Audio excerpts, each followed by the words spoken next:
lois de l'histoire. Le podcast sur l'actualité de la recherche en histoire du droit, présenté par Paul Chauvin-Madère.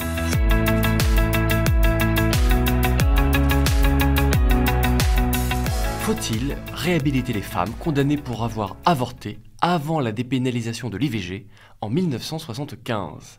Telle est la question posée par Laurence Rossignol à ses collègues sénateurs qui ont répondu oui à l'unanimité le 20 mars dernier. Si la proposition de loi est également adoptée par les députés, la souffrance de ces femmes sera reconnue par la nation et leur histoire entendue par une commission indépendante. Mais en revanche, aucune procédure judiciaire ne sera annulée et aucune indemnité ne leur sera versée, à la différence de ce qui est prévu dans une autre proposition de loi, elle aussi en cours de discussion, portant, je cite, « reconnaissance par la nation et réparation des préjudices subis par les personnes condamnées pour homosexualité entre 1942 et 1982 ». En l'occurrence, ces victimes pourraient obtenir une allocation forfaitaire de 10 000 €, complétée par une autre allocation proportionnelle, celle-là, au nombre de journées passées en prison, et même le remboursement des amendes auxquelles ces personnes auraient été condamnées éventuellement. Alors, bien sûr, le champ d'application, les modalités de cette loi est différente de la précédente, mais les deux partagent un même objectif. Remettre en cause une série de condamnations pénales, parfaitement légales, selon le droit en vigueur à l'époque, mais jugées illégitimes a posteriori.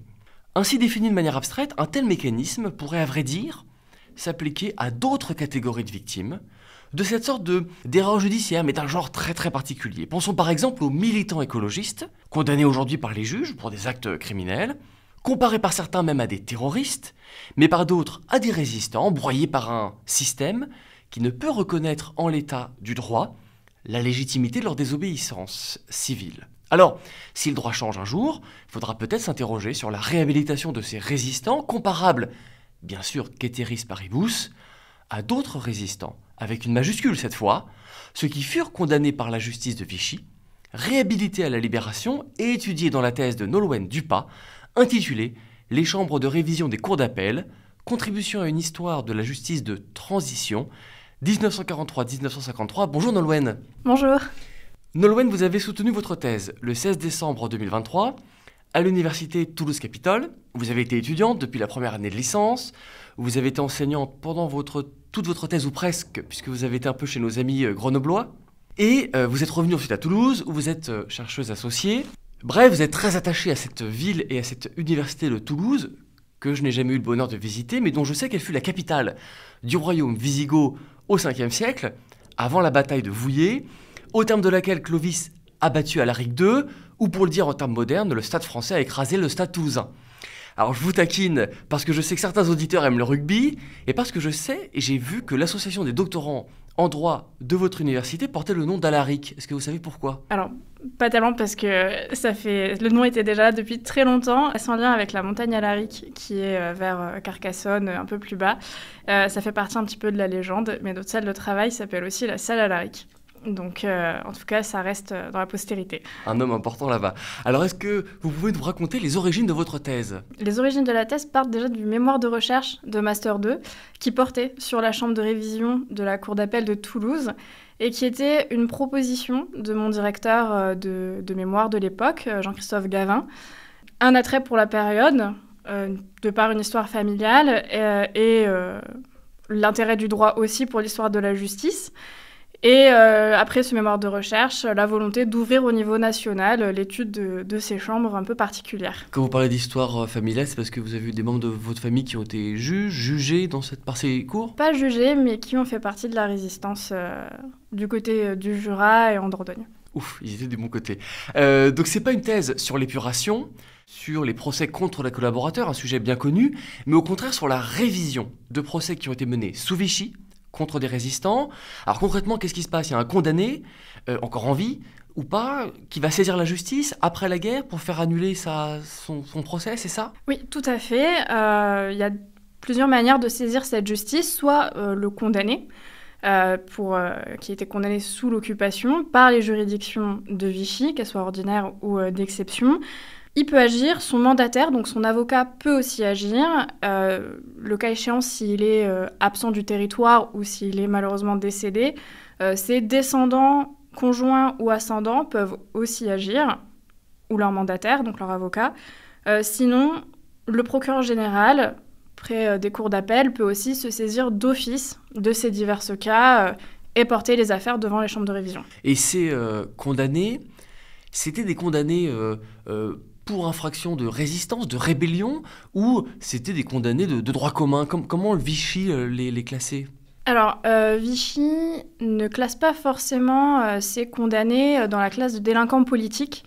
En réalité, ce que l'on remarque, c'est que les condamnations sont bien souvent, relèvent souvent du droit ordinaire et peuvent être par exemple de simples vols, aussi illicites. En réalité, c'est le climat de l'époque qui crée une délinquance de circonstance qui est liée à l'occupation en tant que telle. Donc c'est par exemple quelqu'un qui va aller tuer un milicien, ça va être un meurtre. Ça va être quelqu'un qui va voler des matériels pour résister, ça va être un vol, alors que l'intention est politique. Mais ça ne sera pas vu par le juge vichiste. Alors dans certains cas, si, notamment l'assassinat de miliciens, ça va passer par exemple devant les cours martiales. Certains cas, notamment les activités communistes, subversives, vont passer devant les sections spéciales. Donc c'est des juges spéciaux qui donc un sous-entendu politique. Qui relèvent des juridictions d'exception de la période, mais certains cas relèvent du droit commun, et ce n'est que lors de la libération, lorsqu'on vient relever l'intention et finalement tout ce qui est la vérité judiciaire qui se dégage, que là on va porter un regard nouveau sur l'affaire. Affaire de révision que vous classez comme l'épuration dans ce que vous appelez la justice de transition, justice transitionnelle. C'est quoi ça? Alors justice de transition, justice transitionnelle sont des termes un peu synonymes. C'est tout ce qui concerne les mesures judiciaires ou extrajudiciaires mises en place par une société après un conflit mondial, ou en tout cas après une guerre civile, un régime autoritaire, qui vont permettre de chercher des responsabilités, de remettre en place une justice et de permettre la réconciliation de cette société.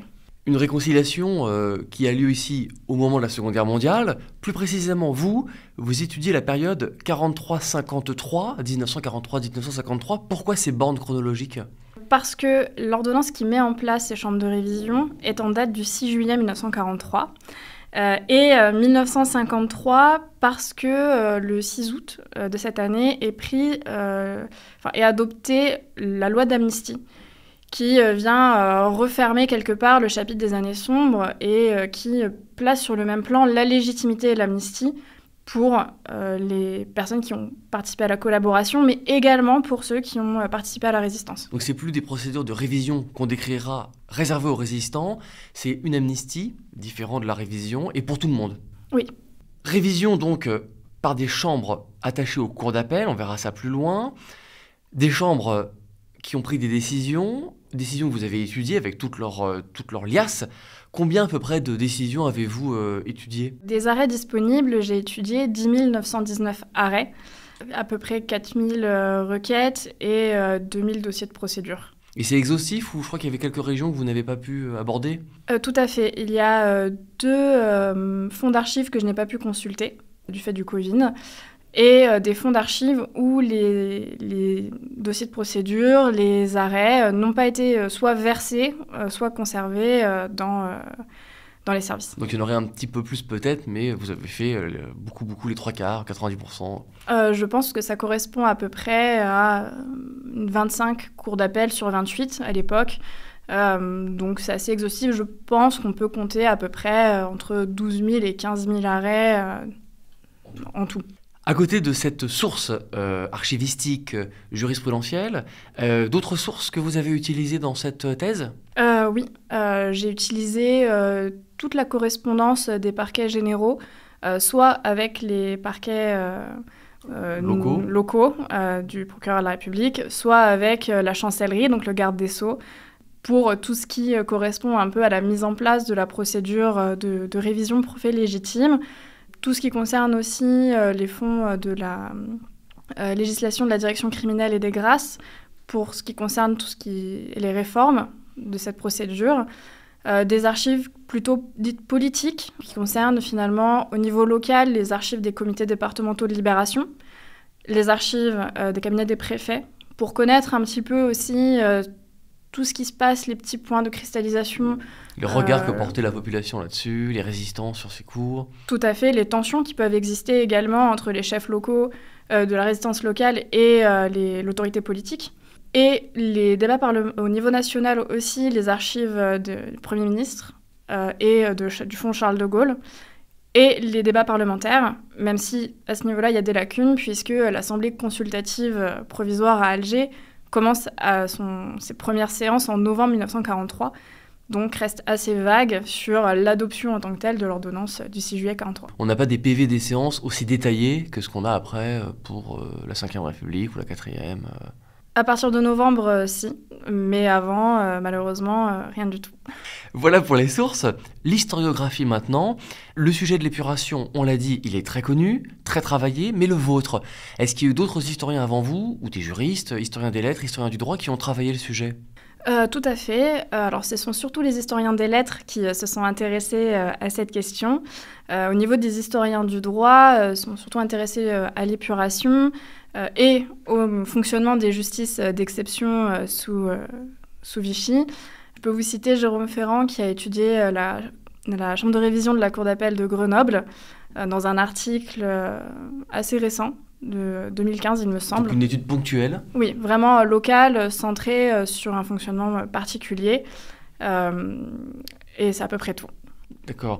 Par rapport à cette historiographie, votre thèse, c'est évidemment une synthèse, c'est évidemment un travail d'ampleur, et par rapport à votre mémoire, et par rapport à cet article-là. Mais en dehors de ça, est-ce qu'il y a d'autres apports de votre thèse que vous voulez mettre en avant ? Tout à fait. Donc, il y a l'aspect national que l'on ne retrouve pas forcément dans les études des historiens et des historiens du droit, qui se concentrent souvent sur une localité particulière.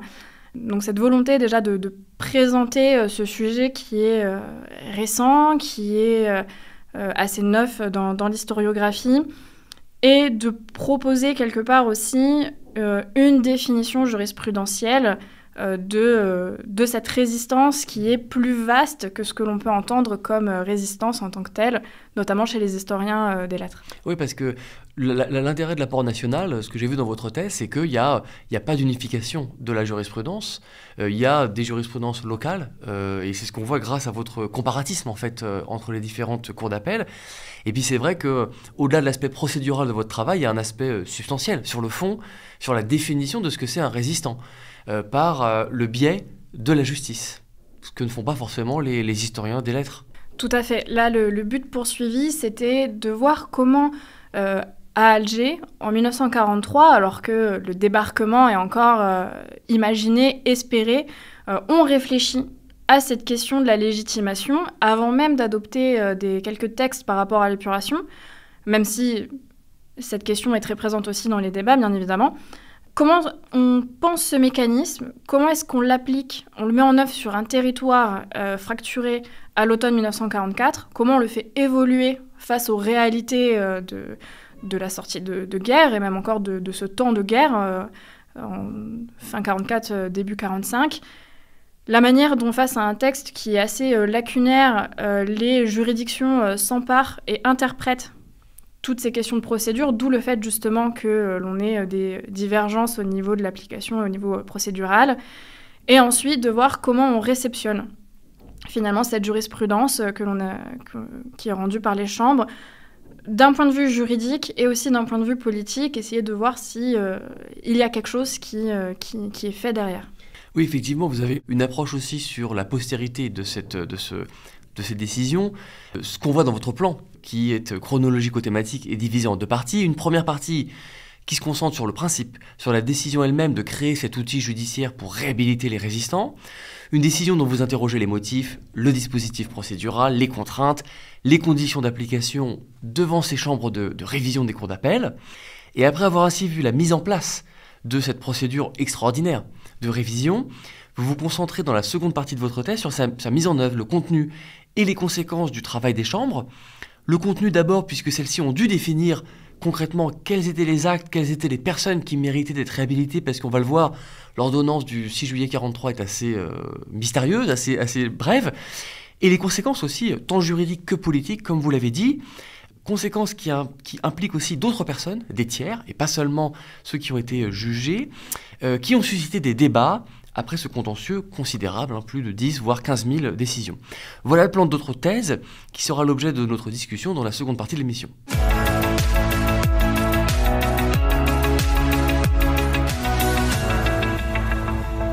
Le rôle des chambres de révision des cours d'appel fut, on l'a dit, de réhabiliter les résistants condamnés par les juges de Vichy, en revenant sur leur procès, en réexaminant les dossiers, en légitimant éventuellement leurs actes, réinterprétés comme des actes de résistance et non plus comme des crimes de droit commun. On va alors voir ce qui fut légitimé et comment. Qu'est-ce qui a été légitimé? D'abord, je vous propose de distinguer ce qui a été inclus en principe, sans trop de difficulté, et puis ce qui a été exclu ou ce qui a posé un peu problème.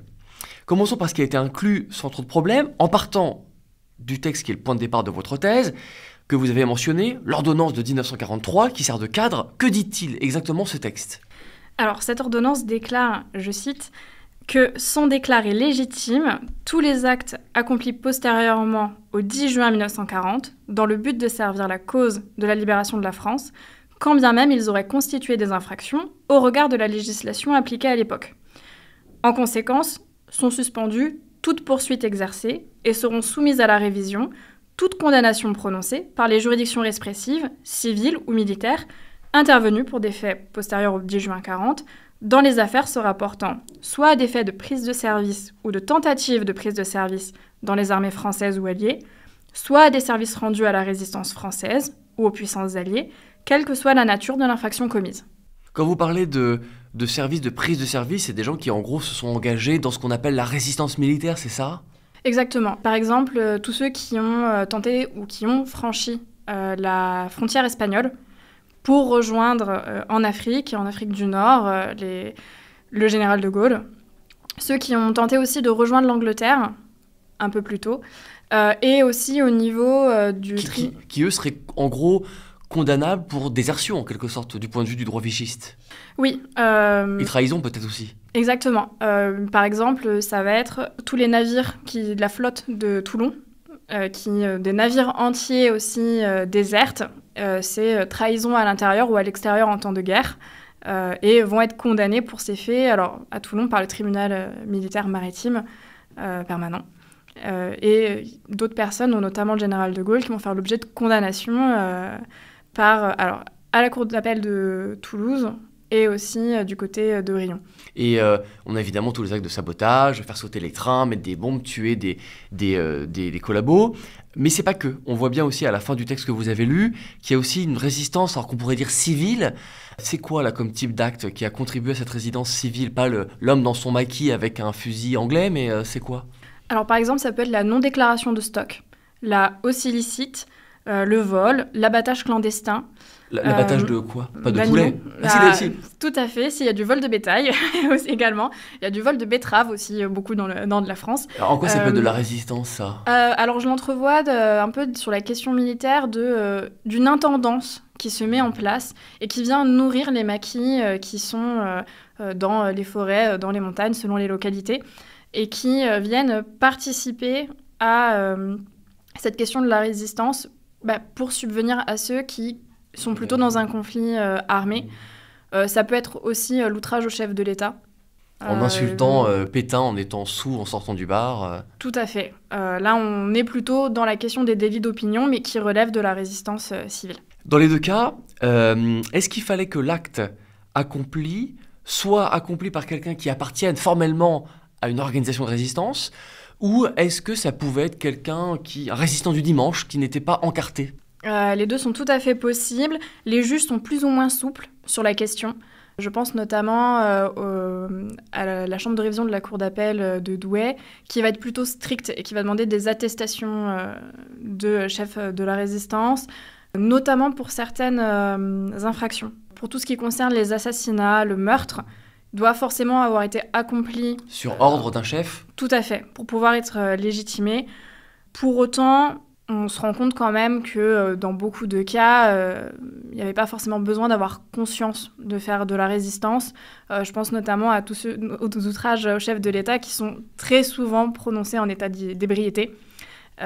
Donc là, pour le coup, le lien est un peu ténu entre la résistance et la cause de la libération. C'est pas Jean Moulin qui a donné l'ordre d'insulter Pétain. Oui. Il y a donc beaucoup d'actes très divers qui sont considérés comme légitimes par la jurisprudence, militaire ou civile. Est-ce que vous pourriez en donner une définition synthétique de ces actes légitimés ? Ce que l'on remarque, c'est que cet acte légitime, il correspond à un ensemble d'actions qui sont individuelles ou collectives, spontanées ou organisées, dont les auteurs vont être portés par la volonté unique de défendre la patrie.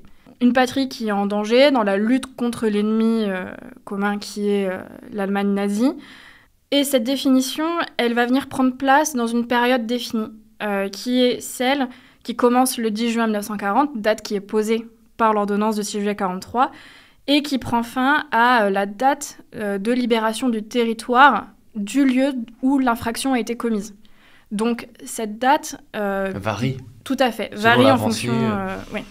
Il y a eu des actes qui ont été exclus, à côté des actes inclus dont nous avons parlé, et d'abord des actes exclus en raison de leur but jugé illégitime. De quoi s'agit-il ? Alors ici, on vise les buts de lucre qui sont...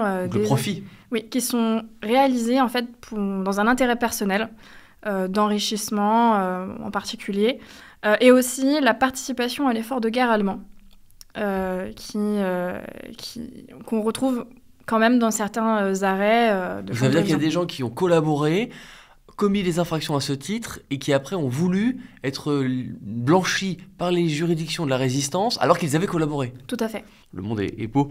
Est-ce que vous auriez un exemple de ces notions, un exemple d'affaires, de vengeance ou de profit Alors, pour ce qui concerne le but de lucre, ça va être le cas, par exemple, d'une affaire qui a été traitée par la chambre de révision de la Cour d'appel de Pau, de personnes qui se font rémunérer pour aider à franchir la frontière espagnole, avec notamment 2 personnes qui se font rémunérer par des bijoux et qui emmènent 3 jeunes hommes dans la montagne.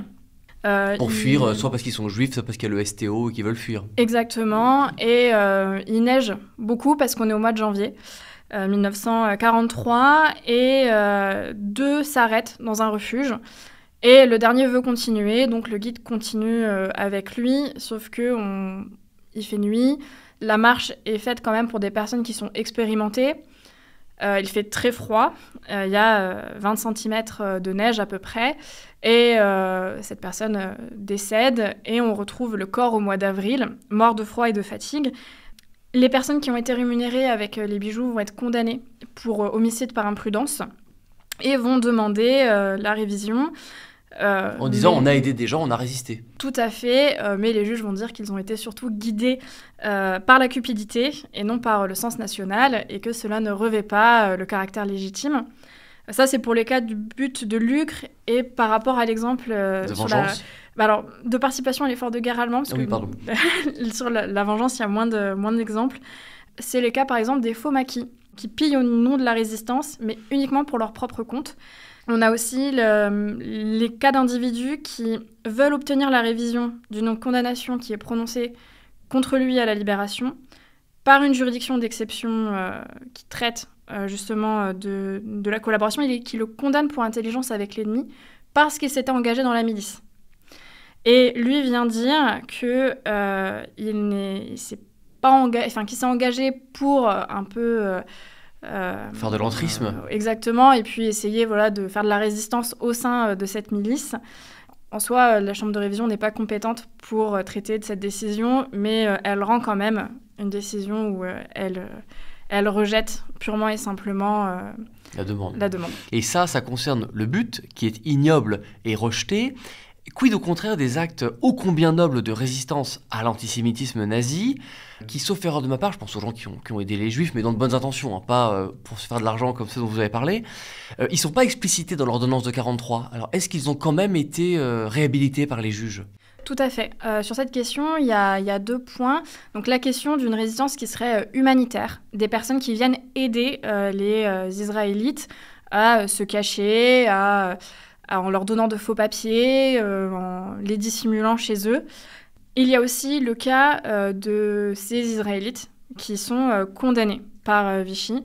Là, on est sur un type d'infraction assez particulière. On va être sur la circulation en zone interdite, puisqu'au niveau des frontières, il y a des zones dans lesquelles on ne peut pas circuler. La falsification de pièces d'identité, défaut de la mention juif, fabrication, utilisation d'une fausse carte d'identité de français, ou les évasions de camps d'internement également. Donc on est sur des infractions qui sont vraiment spécifiques à la période. Et ça, on va y voir des actes de résistance au sens large, puisque résistance à la politique nazie. Tout à fait. On va y voir plusieurs choses. Alors, l'argumentaire varie selon les chambres, parce qu'on est sur une position quand même qui est plus large que ce que prévoit la loi, qui est ce qu'on dit ultra légem. Par exemple, à Toulouse et à Pau, les chambres de révision vont considérer que les individus israélites sont en état de légitime défense et que donc on doit venir réviser ces condamnations. Et à Bordeaux, on considère que ce sont des actes de résistance contre l'ennemi. Ils s'opposent à la législation raciale et ils résistent aux lois de l'ennemi. Donc, c'est des actes de résistance. Un acte de résistance, tout à fait. Et ça concerne le but. Quid des moyens maintenant? Est-ce qu'il y a des actes de résistance qui ont été exclus parce qu'ils avaient fait trop de dégâts, parce qu'ils avaient peut-être des bonnes intentions, mais les moyens étaient disproportionnés? Ils ont touché des civils, des enfants, que sais-je? Tout à fait. Il s'agit ici d'une affaire qui est connue. Il s'agit de l'affaire Jourdan, qui se passe du côté de Voiron, donc vers Lyon-Grenoble. On est ici dans un cadre un peu particulier, c'est-à-dire que il faut assassiner des miliciens, c'est ça? Oui, en fait, on a une école professionnelle à Voiron qui accueille des jeunes garçons. Et ces jeunes garçons, souvent, vont participer à des réunions chez le chef de la milice locale, donc le fameux Ernest Jourdan. Et ils vont essayer d'intégrer la milice. Certains l'intègrent. Et lors d'une réunion chez lui un soir, on va entendre des coups de feu, des bruits de fuite précipitée. Il s'avère que les jeunes qui sont fait recruter ont tué le... Tout à fait. Ils ont profité de l'effet de surprise et ils ont assassiné Ernest Jourdan, les 2 gardes du corps milicien, une grande-tante et l'épouse d'Ernest Jourdan, et à l'étage, la grand-mère et une petite fille de 3 ans qui dormait dans son berceau. Et ça a été accepté par les juges ou ils ont considéré que c'était trop disproportionné? Alors ça a été accepté par les juges qui estiment que... il y avait possibilité de dénoncer les résistants, qu'on ne pouvait pas non plus considérer que la haine de l'hostilité à la France. L'hostilité à la France soit convaincante. En tout cas, il y a des questionnements là-dessus. On estime aussi que les résistants faisaient la guerre. Et qu'en guerre, parfois, il y a des civils qui meurent. Tout à fait, les dommages collatéraux. C'est une motivation qui n'est guère convaincante. Surtout lorsque l'on sait que la petite fille dormait à l'étage dans son berceau. Et le garde des Sceaux, à l'époque, Pierre-Henri Tietgen, va saisir le procureur général de la Cour d'appel de Lyon, qui lui transmet la décision en lui précisant qu'elle est définitive. Et que, normalement, on ne peut plus agir... La décision de la Cour d'appel, de la chambre de révision. Elle est définitive, on ne peut plus agir dessus. Pour autant, il va saisir dans l'intérêt de la loi le procureur général de la Cour de cassation, car il considère que la décision est contestable, car rendue hâtivement, en effet, dans ses réquisitions, le procureur général, devant la chambre de révision, demande un supplément d'informations pour essayer de mettre en place des mesures d'enquête, pour essayer d'étayer un dossier qui est très mince, puisqu'ils ont été condamnés par des cours martiales, qui rendent une décision et les personnes sont exécutées dans la journée. Et la Cour de casse va casser, je crois, l'arrêt de la chambre de révision. Tout à fait. Elle casse et annule, dans l'intérêt de la loi, sur 2 points. L'insuffisance de preuves, permettant à la chambre de révision de statuer et de déterminer l'attitude anti-française des victimes. Et une contradiction, car les juges de la révision reconnaissent dans l'arrêt ne pas avoir eu accès au dossier, mais affirme tout de même l'indignité des membres de la famille Jourdan. Donc, Là, on a quand même une décision qui révèle la primauté du droit sur le fait et le refus de certaines exactions, même si... À l'application d'un certain droit de la guerre quand même, d'un certain jus in bello, où on doit éviter de tuer quand même les civils autant que possible. Tout à fait, même si là c'est parce qu'on ne peut pas déterminer finalement qui a fait quoi dans les faits de surprise. Sinon il aurait été possible certaines chambres de révision le font, de déclarer coupables certaines personnes et légitimer d'autres faits. Alors voilà les actes qui ont été légitimés, les personnes réhabilitées par les chambres de révision, comment l'ont-elles fait ?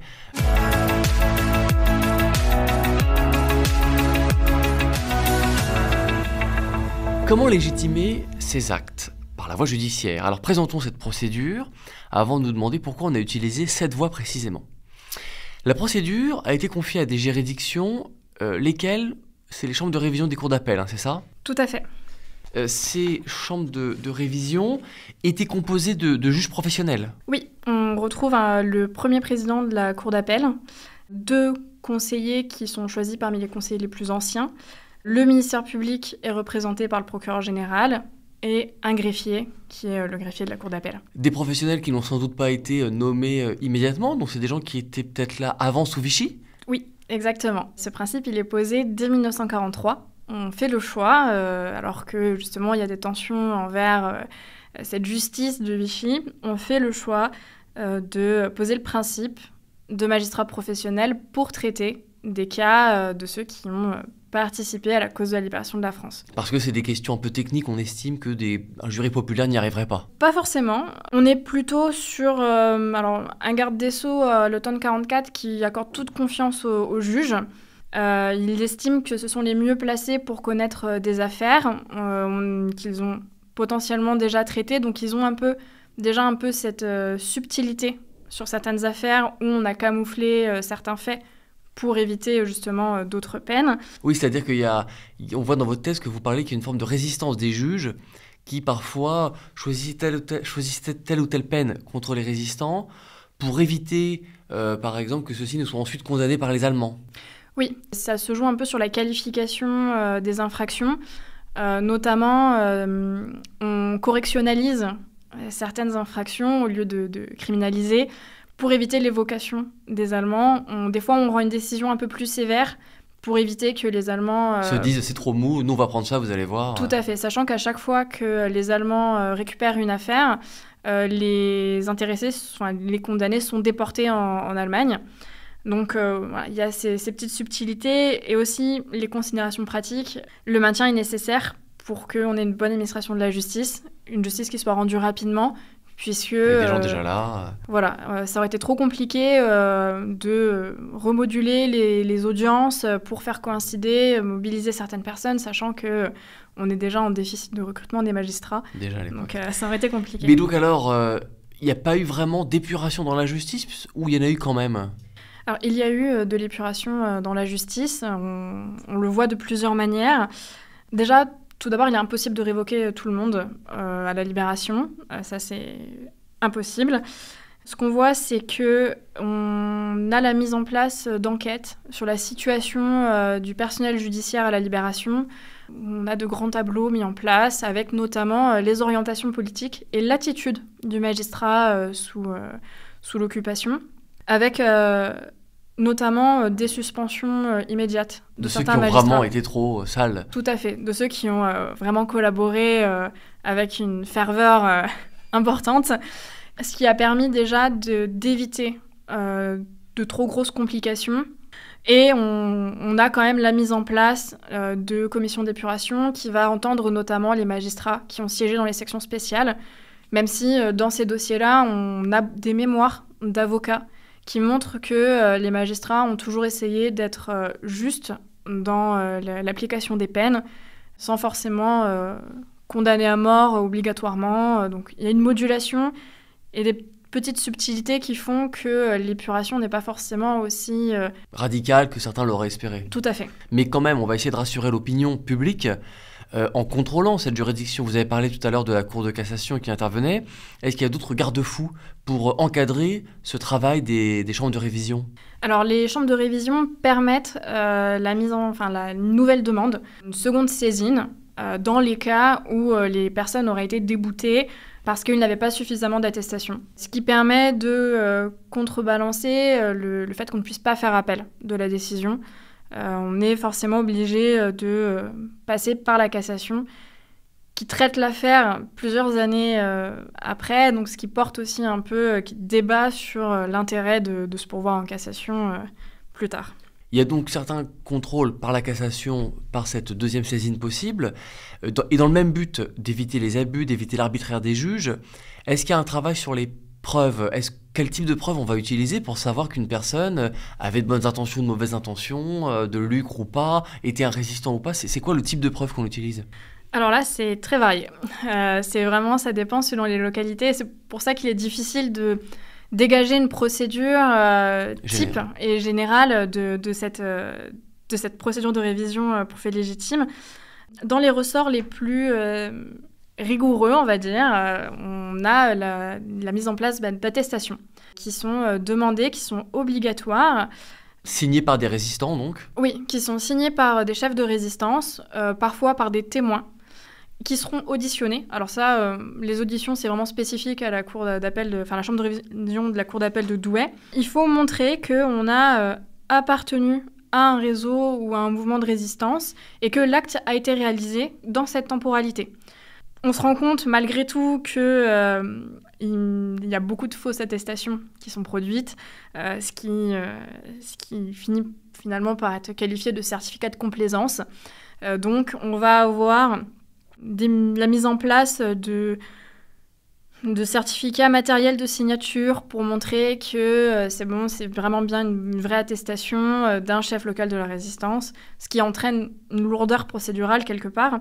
On a aussi des mesures d'enquête, donc qui va passer cette fois-ci par une phase d'une enquête préparatoire. Et là, c'est quelque chose qui se passe vraiment en dehors de la sphère du condamné qui vient saisir la chambre de révision. C'est le procureur général qui demande au procureur de la République de la localité où s'est produite l'infraction un supplément d'informations, un résumé des faits, parfois, parce que quelquefois, avec les combats, les dossiers n'existent plus. Et ça, on voit qu'il y a quand même un rôle des procureurs, vous l'avez dit, mais aussi des organisations de résistance qui fournissent des attestations. Est-ce qu'elles n'ont pas essayé un peu aussi quand même de mettre la pression, de surveiller le travail de ces juges ? Tout à fait. On retrouve dans les archives des dossiers qui sont écrits « pression sur la justice ». Là, on est vraiment sur ce qu'on pourrait appeler un forcing pour essayer d'obtenir la révision de certaines condamnations. En fait, les comités départementaux de libération formulent des vœux qui vont être soit d'adopter une législation qui, pour le coup, existe déjà en faveur de ceux qui ont été condamnés et aussi, dans certaines affaires, vont pousser le procureur général à agir. Et ce qui montre qu'on s'adapte aux réalités de l'époque et on permet une saisine par le biais de ces présidents des comités départementaux de libération. Et finalement, sur les 10 000 affaires que vous avez étudiées, il y en a combien qui ont été réhabilitées en gros et combien qui ont vu leur demande rejetée ? On a une idée ou ça ne peut pas se calculer ? À peu près 75% ont vu la décision légitimée. Cette procédure qui a été utilisée alors qu'elle était exceptionnelle, elle a quand même offert un certain nombre de garanties par rapport à la procédure ordinaire ou c'était quand même quelque chose d'un peu léger ? On est quand même sur une tendance assez hybride. On a quand même des garanties ordinaires puisqu'il est possible de se présenter à l'audience, il est possible de se faire représenter, de faire déposer un mémoire par un avocat. Il y a la cassation, il y a certaines preuves, des enquêtes. Voilà, il y a quand même beaucoup de caractères, de droits, des garanties ordinaires. Mais il n'y avait pas vraiment de motivation, je crois que j'ai lu, ou des motivations de décision qui étaient un peu rapides parfois. Non, là par contre, on est quand même sur des décisions qui sont très pauvres en matière de motivation, ce qui rend l'interprétation assez difficile des critères de légitimation. À Bourges notamment, on n'a aucune motivation des décisions, avec Là, on peut qualifier cette justice d'expéditive, puisque sur, par exemple, une audience de 2 heures, on va avoir 60 décisions qui sont rendues à la chaîne. Les arrêts ne contiennent simplement que l'état civil du condamné, la décision de première instance, avec la peine qui a été prononcée, l'infraction, et la décision, légitimation ou non. Et c'est tout ce que la décision contient. Voilà comment faire des économies, si le ministre de la Justice nous écoute. L'ordonnance, elle organise ainsi une procédure de révision par la voie judiciaire, un peu rapide comme vous l'avez dit, même s'il y a des garanties. Pourquoi ne pas avoir tout simplement fait une loi d'amnistie ? On prend une loi et hop, ça ressuscite tout le monde. Alors là, ça tient au but même de l'amnistie. L'amnistie vise à accorder un pardon légal. Et là, il est difficile pour les résistants, pour le législateur résistant à Alger, de formuler un pardon. Parce qu'il n'est pas une faute. Oui. On considère que les actions sont légitimes, qu'il faut agir. Donc, ce serait dévoyer les actions réalisées, ou le principe de l'amnistie, que d'accorder une telle loi. La question aussi, c'est de soumettre toutes les actions au contrôle du juge pour éviter justement les fraudeurs. Tout à fait, comme notamment les cas des personnes qui ont participer à l'effort de guerre allemand. Parce que si c'est une amnistie, il y a un texte qui dit si vous avez fait ça, c'est bon, sans voir les intentions, alors que le juge peut, au millimètre près, savoir pourquoi l'individu a fait ça. Tout à fait, on est sur beaucoup d'infractions de droit commun, donc il serait difficile aussi de dire que tel meurtre, tous les vols de betteraves ou de bétail sont aussi légitimés, ce serait assez compliqué. Et ça permet aussi de faire sortir de la compétence du politique et de la résistance le traitement des actes qui ont été appliqués, qui ont été réalisés sous l'occupation. Pour donner donc une certaine légitimité, mais pourquoi alors ne pas avoir utilisé la procédure de révision ordinaire qui existe pourtant, je crois, depuis la fin du 19e siècle ? Il y a une procédure de révision, pourquoi on ne l'a pas utilisée ? Alors cette procédure de révision, elle est assez particulière malgré tout. C'est une voie de recours contre l'erreur judiciaire. Or ici, on estime qu'il n'y a pas eu d'erreur judiciaire. Et les cas d'ouverture sont limités au nombre de 4. On a, en matière d'homicide, s'il s'avère que la prétendue victime est vivante, la contradiction de décision, le faux témoignage et le fait nouveau. On aurait pu considérer qu'on pouvait agir sur la base du fait nouveau, mais malgré tout, ça reste un peu château branlant juridiquement selon les cas. Et il était plus simple aussi, pour une bonne administration de la justice, de faire passer ça devant une formation spécifique dédiée, puisque cette procédure classique de révision se déroule devant la Cour de cassation. Donc là, ça permet de multiplier par 28, je crois. Malgré ces spécificités, cette procédure extraordinaire de révision a quand même à peu près les mêmes effets qu'une procédure normale de révision. C'est-à-dire que ça annule tout ce que l'individu a subi, c'est ça ? Il revient dans la situation antérieure ? Tout à fait.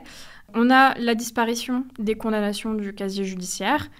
Puisque la condamnation principale tombe, les peines accessoires prononcées disparaissent aussi. Donc, par exemple, les interdictions de séjour sur le territoire. Les déchéances civiques, les pertes de droit de vote. Tout à fait. On a la réintégration des fonctionnaires et des agents administratifs. Et aussi, un point important qui n'existe pas avec l'amnistie à ce moment-là en 1943, la récupération des amendes, des dépens et des biens, qui est une disposition qui est cohérente avec la perte de qualification pénale des faits qui sont poursuivis ou condamnés. Alors justement, c'est plus un crime. On réhabilite, on rembourse. Ok, si on restitue les sommes à l'individu d'amende qui a été versée à l'État vichiste, bon, c'est illégitime, il rend l'argent.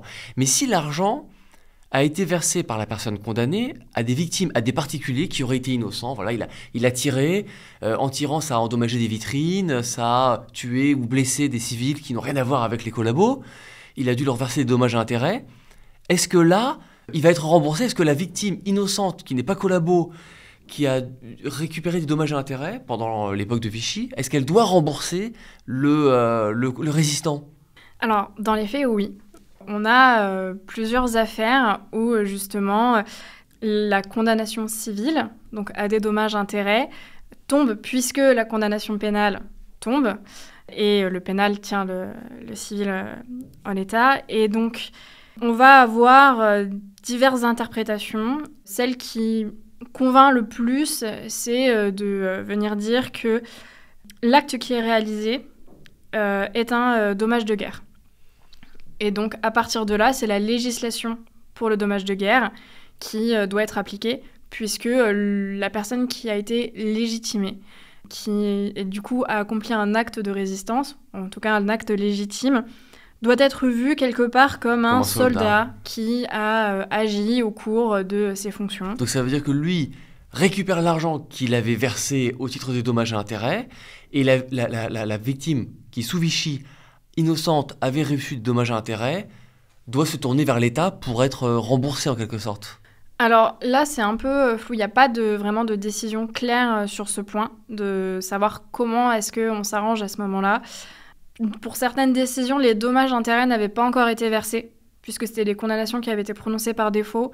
Donc dans ces cas-là, je pense qu'en effet, l'individu qui devait recevoir des dommages-intérêts devait agir contre l'État pour faire reconnaître le préjudice subi et obtenir réparation. Prenons maintenant un peu de recul. D'une manière générale, vous dites que ces procédures de révision ont légitimé la résistance en faisant une forme de résistance à l'oppression. Et ça nous rappelle le texte de la Déclaration des droits de l'homme. Est-ce que vous pouvez un peu expliquer cette thèse ? Ma thèse, elle a pour but de montrer que, en reconnaissant la légitimité des actes dans une temporalité qui est précise, celle qui court du 10 juin 1940 à la date de la libération du territoire, les rédacteurs légalisent le principe de la résistance à l'oppresseur. À partir du moment où le territoire est libéré, qu'on a une république qui est réaffirmée, ces actes ne sont plus pris en compte par la légitimation.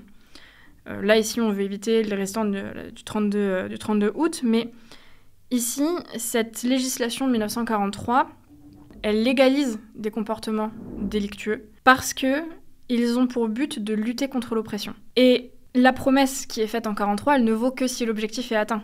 On est sur une justice politique du vainqueur. Si on avait perdu, si le débarquement était un échec, cette législation n'aurait pas eu lieu d'être. Donc, ce sont ces éléments-là qui montrent qu'on ne peut avoir une résurgence un petit peu de cette résistance à l'oppression. Il y a aussi les critères qui sont adoptés par les juges, notamment on rejoint un peu des valeurs supérieures de l'intérêt patriotique, de l'esprit de résistance, du fait de guerre, de l'honneur de la patrie. Donc cette manière d'entrevoir les choses montre qu'on est quand même sur un droit de résistance qui a été utilisé, bien utilisé, et qu'on vient légitimer. Qu'on vient légitimer dans certaines intentions. Il y a des enjeux politiques derrière ces procès. Qu'est-ce qu'on a voulu faire ? Est-ce qu'il y avait il fallait évidemment réhabiliter les gens qui n'avaient perdu leur poste, etc. Mais est-ce qu'il y a des intentions politiques de la part de Gaulle, de son gouvernement ? Alors, on aurait pu entrevoir les choses en se disant qu'on voulait montrer que l'entièreté de la France avait participé à la résistance. Et regardez, il y a 200 000 affaires. Voilà, qu'on est sur le mythe gaullien, en fait, la vulgate de soit on est collaborateur, soit on est résistant. Les faits montrent quand même qu'on n'est que sur quasiment 11 000 décisions. C'est très pauvre par rapport à la masse du contentieux. On est sur 50 contentieux. C'est rien du tout, même si plusieurs affaires font une jonction, donc on a plusieurs affaires traitées en même temps, ça reste quand même un contentieux mineur par rapport à l'ampleur des faits de l'époque. Donc ça ne convainc pas forcément avec le regard que l'on porte aujourd'hui. À l'époque, on peut se poser la question. On est aussi sur un temps où on veut retrouver une justice étatique et redonner une confiance envers les juges. Même si, là encore, j'ai eu une discussion avec Pascal Plat qui a pu interviewer des juges qui ont participé à cette justice de révision, qui disent qu'ils n'ont pas forcément compris ce qui se passe un peu à l'époque, pourquoi on leur confie ce contentieux, même si ça permet quelque part de montrer que voilà, on vient défaire ce qu'on a fait et qu'on applique une politique pénale. Et dans les faits, je pense que ça se vérifie dans certaines localités où justement on a une procédure très stricte qui encadre la procédure pour fait légitime. Oui, parce que comme vous l'avez dit, la justice a travaillé pour Vichy.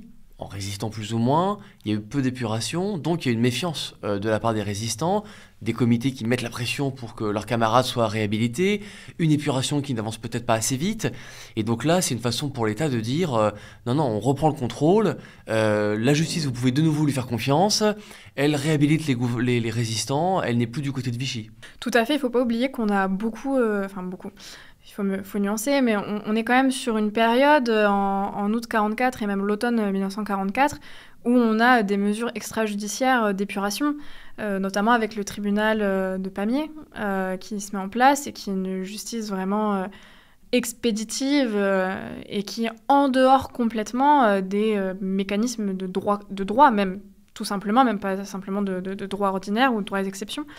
Donc on veut, l'État qui se réinstalle veut se réapproprier et prendre sa place, sachant que cette défiance, on la retrouve aussi parce que l'ordonnance ne prévoit pas si on doit rendre les décisions en audience publique ou en chambre du conseil, donc en chambre du conseil, c'est-à-dire à huis clos. Et il y a beaucoup de chambres qui vont rendre les décisions à huis clos, donc sans public dans la salle. Et c'est-à-dire qu'on veut éviter tout débordement, pression extérieure, il n'y a pas forcément de réponse à cette question. En tout cas, il y a eu en revanche des réponses à mes questions. Merci Nolwenn d'être venu dans les studios des lois de l'histoire et de donner ainsi un aperçu de votre thèse dont je rappelle le titre, Les chambres de révision des cours d'appel, contribution à une histoire de la justice de transition 1943-1953. Est-ce que votre thèse va être publiée bientôt ? J'y travaille. Eh bien, espérons que ce travail portera ses fruits. Merci beaucoup. Merci. Merci aussi au laboratoire IDPS de l'Université Sorbonne Paris-Nord pour son soutien financier, à Pierre Damel, Laura Marie-Rennes et Isabelle Potier pour leur soutien technique, et merci enfin à vous, chères auditrices et chers auditeurs, d'avoir suivi ce podcast que vous pouvez bien sûr réécouter, partager et commenter sur les réseaux sociaux. En attendant le prochain épisode des Lois de l'Histoire, le podcast sur l'actualité de la recherche en histoire du droit.